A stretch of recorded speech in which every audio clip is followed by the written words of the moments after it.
لیکن میں حج نہیں مانتا ہوں، نہ کروں گا تو کافر ہو جائے گا۔ اب آپ سے میں پوچھنا چاہتا ہوں، مسلمان تو کلمہ ہی پڑھ کر کے ہوتا ہے، لیکن نماز کا اگر انکار کر دے، روزے کا اگر انکار کر دے، حج و زکات کا اگر انکار کر دے، ان فرائض کا انکار کر دے تو کافر ہو جائے گا۔ میں آپ سے پوچھنا چاہتا ہوں، نجد کی بدماش اولادوں، فرائض کا انکار کیا جائے تو کافر ہو جائے گا، اور اگر عظمت مصطفیٰ کا انکار کیا جائے تو کیا کافر نہیں ہوگا؟ کلمہ پڑھتے ہوئے، کلمہ پڑھتے ہوئے اگر عظمت مصطفیٰ کا انکاری ہے تو 1000 بار کلمہ پڑھتا رہے، اس کا کلمہ اس کے منہ پر مار دیا جائے گا، اس کا کلمہ اس کا پڑھنا کام نہیں آئے گا۔ عظمت مصطفیٰ کے ساتھ جب کلمہ پڑھے گا تب اسے کافر نہیں قرار دیا جائے گا، اور اگر عظمت مصطفیٰ نکال کر کلمہ پڑھ رہا ہے تو نماز روزہ کرتا رہے، وہ عظمت مصطفیٰ کا منکر ہے تو قطعاً مومن کہا ہی نہیں جائے گا۔ میں بتا دوں ایک حدیث کے حوالہ سے، ابریز شریف ایک کتاب ہے تصوف میں، ابریز شریف میں یہ حدیث ہے، جو اللہ کے رسول صلی اللہ علیہ وسلم کے سامنے صحابہ کرام نے ایک جوان کا ذکر کیا، عرض کیا یا رسول اللہ، ہم میں ایک جوان ہے جو بہت نماز پڑھتا ہے، بڑا نیکوکار ہے، بڑا عمل والا ہے۔ صحابہ تعریف کر رہے تھے، تب تک وہ جوان سرکار کے سامنے آ گیا۔ جیسے سرکار کے سامنے وہ جوان پہنچا تو صحابہ نے عرض کیا یا رسول اللہ، یہی جوان ہے جس کی تعریف ہم کر رہے تھے۔ میرے آقا نے اس کی طرف دیکھا، اس نے سرکار کو سلام کیا۔ آقا ارشاد فرماتے ہیں، کیا تو اپنے دل میں یہ نہیں سوچ رہا ہے ابھی ابھی کہ یہاں تجھ سے کوئی اچھا نہیں ہے؟ اس جوان نے کہا ہاں یا رسول اللہ، میں اپنے دل میں سوچ رہا ہوں۔ اس نے اپنے دل میں سرکار کے سامنے صرف اتنا ہی سوچا کہ یہاں مجھ سے اچھا کوئی نہیں ہے، اپنے عمل پر گھمنڈ کرتے ہوئے کہ مجھ سے اچھا کوئی نہیں ہے۔ نبی کونین صلی اللہ تعالیٰ علیہ وسلم نے اس کے دل کے سوچنے کو جان لیا۔ اب وہاں سے وہ سرکار کو سلام کر کے چلا آیا مسجد میں۔ میرے آقا ارشاد فرماتے ہیں، کون ہے جو اس کو قتل کر دے گا؟ میں آپ سے پوچھنا چاہتا ہوں، رسول اللہ نے نماز پڑھنے والے کو قتل کرنے کا حکم کیوں دیا؟ سرکار فرماتے ہیں کون ہے جو اس کو قتل کر دے گا؟ حضرت ابوبکر صدیق فرماتے ہیں میں قتل کروں گا۔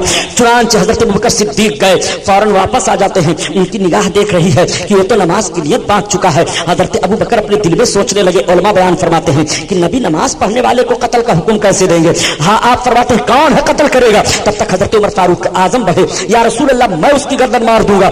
آپ جب گئے تو وہ رکوع میں جا چکا تھا۔ آپ سوچنے لگے رکوع میں جانے والے کو سرکار کیسے فرما دیں گے؟ چنانچہ پلٹ پڑے، تب تک میرے آقا تیسری بار فرماتے ہیں کون ہے جو اس کو قتل کرے گا؟ تب تک مولا کائنات فرماتے ہیں میں عرض کرتے ہیں میں قتل کر دوں گا۔ آقا فرماتے ہیں ہاں علی تم ضرور قتل کر دیتے، مگر اس کو پاؤ تب۔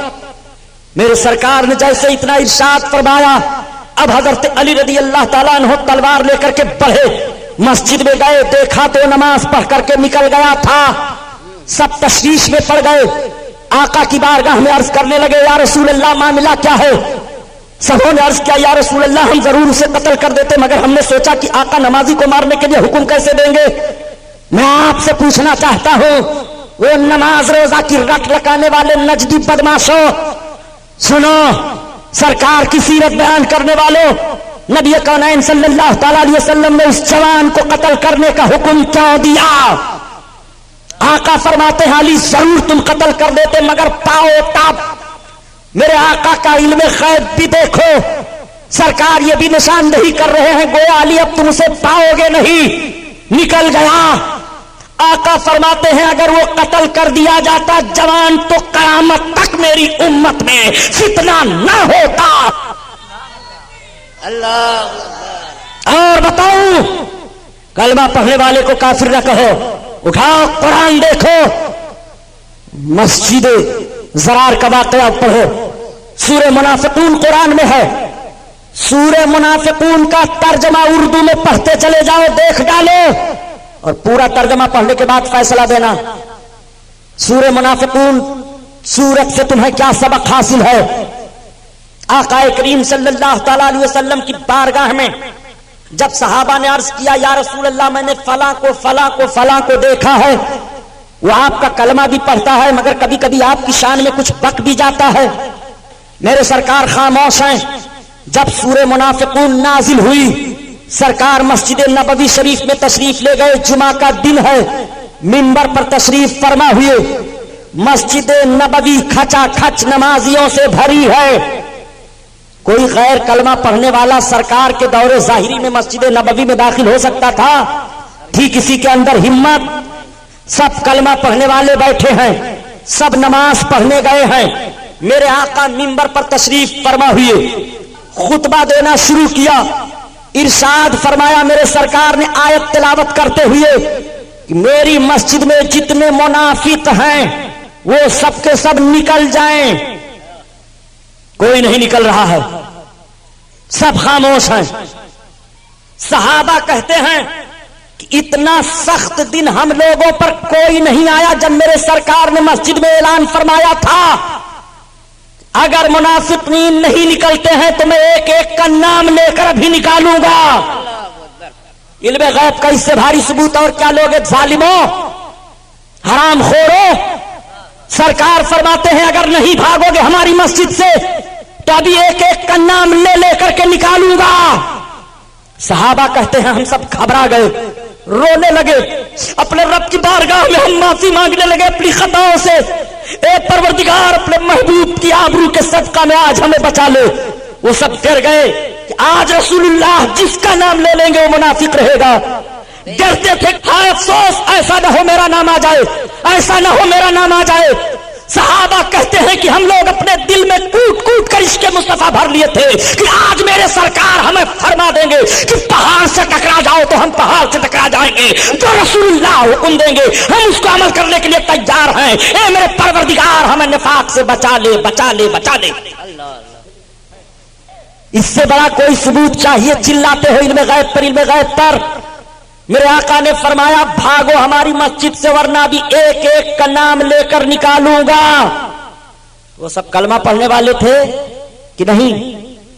کون تھے وہ کلمہ پڑھنے والے نہیں تھے تو اتفاق و اتحاد کی دعوت دینے والے لوگ لوٹ لیا بے ایمان لیڈروں نے ہندوستان کے مسلمانوں کا ایمان. آج جو ہندوستان میں مسلمانوں کو سیاسی طور پر تکلیفوں کا سامنا کرنا پڑ رہا ہے اس کی نشاندہی سن 1919 میں امام احمد رضا خان اعلی حضرت مجدد اعظم نے کر دیا تھا. جب یہی قوم کے لیڈر یہ مسٹر ابوالکلام, یہ مسٹر جناح, یہ مسٹر گاندھی, مولانا محمد علی جوہر, مولانا شوکت علی, عبد الباری فرنگی محلی, عبد الماجد دریابادی, یہ سب کے سب لوگ جب سیاسی پلیٹ فارم پر ایک ہو کر کے اور یہ ذہن و فکر دے رہے تھے کہ ہندوستان سے انگریزوں کو بھگایا جائے تو اعلیٰ حضرت عظیم البرکت ذہن و فکر دے رہے تھے کہ مسلمانوں کو متحد ہو کر کے ہندوستان میں اسلامی دشمن جتنی طاقتیں ہیں سب کا مقابلہ کیا جائے ورنہ ایک طاقت کا مقابلہ کر کے بھگا دیا جائے گا. کل یہی دوسری طاقت ہمارے لیے سوانح روح بن جائے گی اور مسلمانوں کا قتل عام ہوگا بھارت کی سرزمین پر. وہی آج ہو رہا ہے جو امام احمد رضا خان نے سن 1919 میں کہہ دیا تھا. نعرہ تکبیر, نعرہ رسالت, مسلک اعلی حضرت علماء اہل سنت, جشن امام احمد رضا. اعلی حضرت عظیم البرکت نے سیاسی پلیٹ فارم کی جو تجویزیں رکھی تھی ان تجویزوں پر خدا کی قسم اگر اس وقت کے یہ بکاؤ لوگ گاندھی کے پیچھے چلنے والے لوگ نہ بکے ہوتے تو ہندوستان کا مسلمان آج اس طرح سے روتا اور بلکتا ہوا نہ دکھائی دیتا. لوٹ لیا بے ایمانوں نے ہندوستان کے مسلمانوں کی آبرو. آج تمہیں ہندوستان کے مشرکوں کے سامنے پسپا ہونا پڑ رہا ہے. سن 1918 میں سوراج قائم کرنے کے لیے پلان بنا تھا جو آج رام راج لانے کا قانون دیا جا رہا ہے. یہ سن 1918 میں پلان بنایا گیا تھا, آج کا پلان نہیں ہے.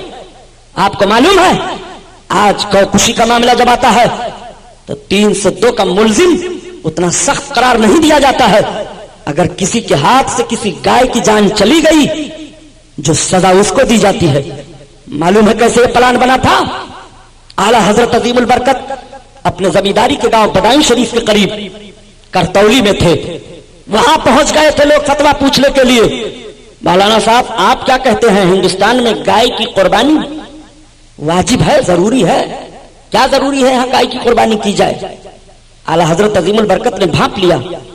سرکار اعلی حضرت عظیم البرکت نے ارشاد فرمایا یہ تو مسلمانوں پر بڑا زبردست حملہ ہے. یہ مسئلہ نہیں پوچھا جا رہا ہے, یہ حملہ کیا جا رہا ہے. بڑے بڑے لوگوں کے قلم چوک گئے تھے. اعلی حضرت نے فوراً لکھا شاعر اسلام ہے, اسلامی پہچان ہے اور واجب کا مسئلہ پوچھ رہے ہو. مسلمانوں کی معیشت پر حملہ ہے. گاؤں کے ذبیحے کی پابندی نہیں ہے, مسلمانوں کو ذبح کر ڈالنا ہے. لوگ نہیں مانے. اعلی حضرت کا فتویٰ الگ رکھ دیا گیا, بکاؤ لوگوں کا فتویٰ الگ ہوا.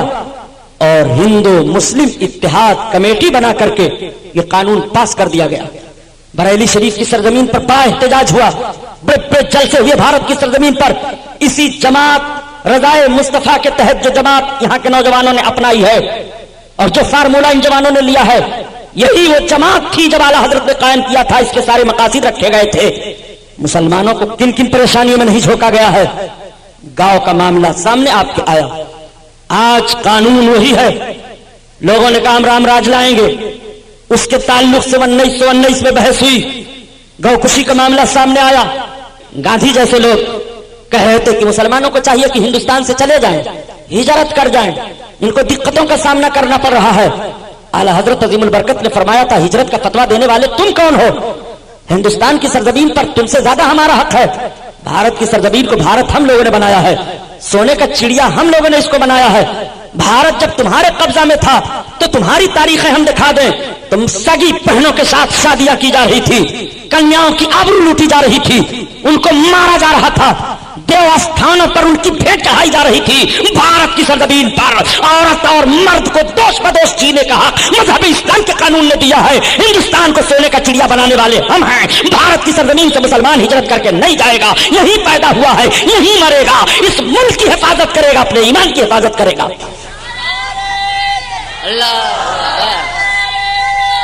یا رسول اللہ. یہ اعلیٰ حضرت عظیم البرکت رضی اللہ تعالیٰ عنہ کی بنائی ہوئی جماعت رضائے مصطفیٰ ہے. اعلیٰ حضرت پر الزام دیا جاتا ہے کہ اعلیٰ حضرت نے سب کو کافر بنا ڈالا ہے. آؤ ذرا دیکھو, اسلام اور کفر کا معاملہ سامنے رکھو.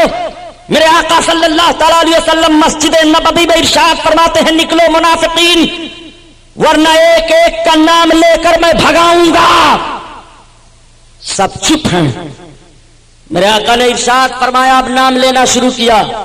اے فلاں اٹھ, نکل, فخرج فإنک منافق, نکل تو منافق ہے. اے فلاں تو نکل, تو نکل, تو نکل. ایک ایک کا نام لے لے کر کے سرکار نکالنا شروع کرتے ہیں. مفسرین نے شمار کیا ہے 300 مرد 175 عورتیں مسجد نبوی سے نکالی گئیں. 550 لوگ نکال دیے گئے. 550 مسجد نبوی میں گئے تھے. یہ کس لیے گئے تھے؟ نماز پڑھنے کے لیے ظاہری طور پر نا, روزہ بھی رکھتے تھے ظاہری طور پر, قرآن کی تلاوت بھی کرتے تھے, مسلمانوں کے بغل میں بیٹھتے بھی تھے, مسلمانوں کا نام بھی ان کا تھا. اور سرکار کی مسجد میں گئے تھے, سرکار کے پیچھے نماز پڑھنے گئے تھے. 550 لوگوں کی جماعت نکالی گئی, سب بھگا دیے گئے تاکہ قوم دیکھ لے کہ ایسے لوگ بھی جماعت میں ہوا کریں گے. یہ لوگ منافق ہیں, زبان سے کچھ کہتے ہیں, دل میں کچھ رہتے ہیں. اگر ایسی جماعت ملے تو یہ ایمان والے نہیں رہیں گے, یہ بے ایمان رہیں گے. ان کو قرآن نے اپنی زبان میں منافق کہا ہے. یہ منافقین کی جماعت ہے. جب سرکار نے منافق فرما دیا تو اب ایماندار رہ جائیں گے؟ بہت بے حیا قوم ہے یہ, اتنی بڑی بے حیا ہے کہ یہ سب چلے گئے مسجد بنانے لگے بےہودے. اب مسجد بنا کر تیار کر دیا, گئے پھر سرکار کے پاس, کہا اچھا آپ نے اپنی مسجد میں تو ہم کو نماز نہیں پڑھنے دیا, ہم لوگوں نے مسجد بنائی ہے, چلیے آپ بھی اس میں پڑھ لیجئے. تو رب تعالیٰ نے حکم دیا, محبوب یہ مسجد عبادت کے لیے نہیں بنائے ہیں, فتنہ کے لیے بنائے ہیں. میرے سرکار نے ایک صحابی کو بلایا اور کہا تم ایک اور لے لو. 2 صحابیوں کو حکم دیا, کہا جاؤ پھونکو, جاؤ جلاؤ. جلا دیا گیا. اس کا نام مسجد زرار ہے, جس کا ذکر قرآن میں آیا ہے. مسجد زرار کو پھکوایا اللہ کے رسول نے مدینہ طیبہ میں, جس جگہ پر ان منافقوں نے مسجد بنائی تھی سرکار کے خلاف اور سرکار نے پھکوا دیا تھا, ٹھیک اسی جگہ پر سعودی عربیہ نے مسجد بنائی ہے اور بنانے کے بعد اس کا نام مسجد نور رکھا ہے. یہیں سے اس کے بے ایمان اور ایماندار ہونے کی علامت ظاہر ہو جاتی ہے کہ اگر یہ بے ایمان حکومت نہ ہوتی تو نبی نے جس جگہ پر جلوا دی مسجد بنانے سے وہ جگہ چھوڑ دی جاتی کہ جب میرے آقا نے اس جگہ پر جلوا دیا مسجد بنانے سے تو اس جگہ پر ہم مسجد نہیں بنائیں گے, نہیں بنائیں گے. یہ جگہ رسول اللہ کو پسند نہیں ہے, اور جب رسول کو پسند نہیں ہے تو اللہ کو پسند نہیں ہے. مگر اس ظالم حکومت نے مسجد بنا کر کے اس کا نام مسجد نور رکھا. کتنی تاریخیں آپ کے سامنے رکھی جائیں. نہ کہیے, آپ لوگ کافر کہہ ڈالتے ہیں کلمہ پڑھنے والوں کو. ایسے بغیر عشق مصطفیٰ کے کلمہ پڑھنے والوں کو قرآن نے کافر کہا ہے, ہم نہیں کہہ رہے ہیں, اعلیٰ حضرت نہیں کہہ رہے ہیں. اللہ کے رسول نے کافر کہا ہے، ہم وہی دوہرا رہے ہیں۔ قرآن نے کافر کہا ہے، ہم وہی دوہرا رہے ہیں۔ کلمہ پڑھنے والوں کو اور کس نے قتل کیا؟ کلمہ پڑھنے والے کو قتل کرنا جائز ہے؟ تو مفتی صاحب سے فتویٰ آپ لیجئے کہ کلمہ پڑھنے والے کو قتل کرنا جائز ہے، تو مفتی صاحب فوراً فتوے کا رخ بدل دیں گے۔ کیسا کلمہ پڑھنے والا؟ اگر آپ اس طرح سے مسئلہ پوچھیں گے صحیح العقیدہ مسلمان کلمہ پڑھنے والے کا قتل کرنا جائز ہے، تو قلم چل جائے گا نہیں۔ اور آپ یوں ہی پوچھ لیں گے کلمہ پڑھنے والے کا قتل جائز ہے بلا وجہ یا وجہان، تو مفتی صاحب کا قلم دوسری طرح چلے گا۔ یہ پھر پوچھنا شروع کر دیں گے آپ سے کیسا کلمہ پڑھنے والا ہے، کس صورت سے قتل کے لیے پوچھ رہے ہو، قصاص کا معاملہ ہے کہ ظلم کا معاملہ ہے کہ کیسا معاملہ ہے؟ لیکن میں آپ سے مطلق سوال کر رہا ہوں ان کی زبان میں، کلمہ پڑھنے والے کا قتل جائز ہے؟ آپ کہو گے نہیں، پھر کربلا کے میدان میں معاملہ کیوں ہوا بھائی؟ حضرت امام حسین نے کیوں کلمہ پڑھنے والوں کو مارا؟ حضرت امام حسین نے کیوں کلمہ پڑھنے والوں کے خلاف تلوار اٹھائی؟ سنو، وہ کلمہ پڑھنے والے تھے، بد عمل تھے، بد عملی کی بنیاد پر ایک ناجائز قانون کو تقویت دے رہے تھے۔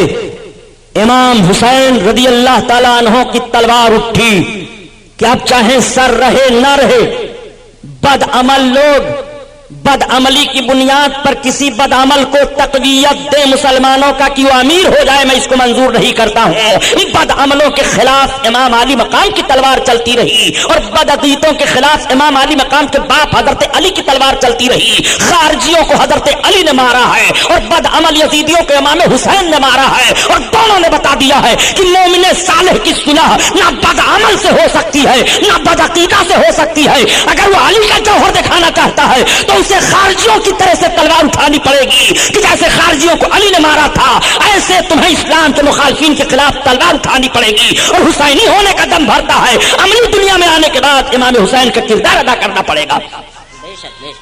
اعلی حضرت نے کتنا اہم کام انجام دیا ہے۔ جماعت رضائے مصطفیٰ کیوں تشکیل دی گئی تھی؟ یہ لوگ تو سیاسی بنیاد پر لیڈر بن رہے تھے، کانگریس پارٹی بنا رہے تھے، فلاں پارٹی بنا رہے تھے، فلاں پارٹی بنا رہے تھے، سب ایک ہو جاؤ، انگریزوں کو بھگاؤ، چاہے اسلام کا سودا کرنا پڑے، چاہے ایمان کا سودا کرنا پڑے، چاہے یہ نعرہ لگانا پڑے کہ ہندو مسلم سکھ عیسائی سب آپس میں ہیں بھائی بھائی، چاہے جیسا نعرہ لگانا پڑے، چاہے مسجد میں ان کو لا کر کے نعرہ لگوانا پڑے، چاہے مندر میں خود جا کر کے نعرہ لگانا پڑے۔ یہ وطن کی حفاظت کر رہے تھے، امام احمد رضا قوم کی حفاظت کر رہے تھے، امام احمد رضا مذہب اسلام پر عمل کرنے والے مومنین کی حفاظت کر رہے تھے۔ جماعت رضائے مصطفیٰ بنانے کا مقصد یہ نہیں تھا کہ مجھے دلی کا لال قلعہ حاصل ہو جائے، بلکہ جماعت رضائے مصطفیٰ بنانے کا مقصد یہ تھا کہ نظام الدین محبوب الہی کی چوکھٹ پر تمہارا سر سلامت رہے، اس لیے ہم یہ جماعت بنا رہے ہیں۔ ان کے جماعت بنانے کا مقصد یہ تھا کہ دلی کے لال قلعہ پر ہمارے اقتدار کا جھنڈا لہرائے۔ اور امام احمد رضا خان جو جماعت بنا رہے تھے کہ مسلمانوں کے ایمان و عقیدے کی حفاظت ہوتی رہے، ایمان و عقیدہ محفوظ ہے تو ملک محفوظ رہے گا، وطن محفوظ رہے گا، گھر محفوظ رہے گا، اور ایمان و عقیدہ سلامت رہی ہے تو ملک کی سلامتی سے تمہارا کوئی فائدہ نہیں ہوگا۔ امام احمد رضا کی فکر یہ تھی، اس نوعیت پر اس جماعت کی تاریخ مرتب کی گئی تھی، اور ضرورت ہے ہندوستان میں اگر آبرومندانہ جیون بتانا چاہتے ہو تو اعلی حضرت عظیم البرکت کے مشن کو اپنانا پڑے گا۔ میں عرض کر رہا تھا، میری آخری بات سن لو، آقا کریم صلی اللہ تعالی علیہ وسلم کا قریبانہ حال، میرے سرکار پل صراط کے کنارے رب سلم کی دعا مانگ رہے ہیں، امتی جنت میں جا رہے ہیں۔ مسلمانوں، سرکار کا تو اتنا کرم ہوگا، اتنا کرم ہوگا، میرے آقا ڈھونڈ ڈھونڈ کر ایک ایک پاپیوں کو خاطیوں کو بخشوائیں گے، نکالیں گے، اللہ کے رسول کرم فرمائیں گے۔ جب سرکار کا یہ کرم دیکھیں گے تو کچھ پرہیزگار بول پڑیں گے، اے فلاں گناہگار ذرا سن تو، تھوڑا سا گناہ ہم کو دے دے، ہماری نیکی لے لے۔ وہ چونک پڑے گا، ارے آپ ہم سے گناہ مانگ رہے ہیں، اپنی نیکی دے رہے ہیں۔ ابھی تو کوئی کسی سے منہ ملانے کے لیے تیار نہیں تھا، اور آپ اپنی نیکی ہم کو دے کر ہمارا گناہ مانگ رہے ہیں۔ ہاں ہاں، تم تھوڑا سا گناہ مجھے دے دو، میری نیکی لے لو۔ آخر ایسا کیوں؟